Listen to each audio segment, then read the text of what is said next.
In Indian civilization, rivers are treated as living deities. Every evening, massive fire rituals illuminate the banks as priests offer prayers directly to the water.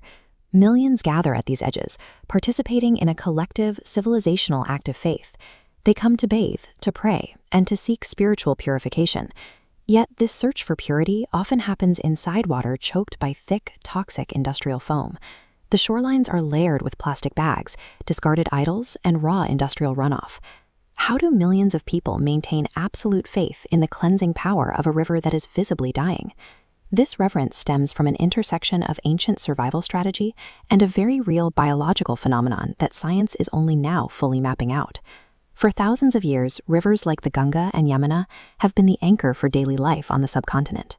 They supplied the fertile soil required for agriculture, the drinking water to sustain booming populations, and the primary transportation routes needed to build empires. When a single natural force provides total life sustenance for millennia, human cultures inevitably elevate it to the status of a god. We see this written into the earliest stone architecture, where elaborate stepwells and bathing ghats were built specifically to manage and honor these waters.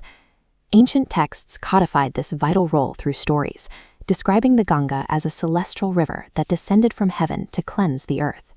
To prevent the sheer force of this heavenly water from shattering the world, Lord Shiva caught the river in his hair, slowing its descent and anchoring it to the divine. Mythology functioned as a cultural map, translating the river's physical necessity into a spiritual mandate. It elevated the water from a mere resource to the central identity of the civilization.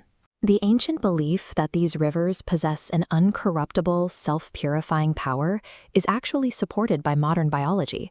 The water contains extraordinarily high levels of bacteriophages, naturally occurring microscopic viruses that thrive in the river.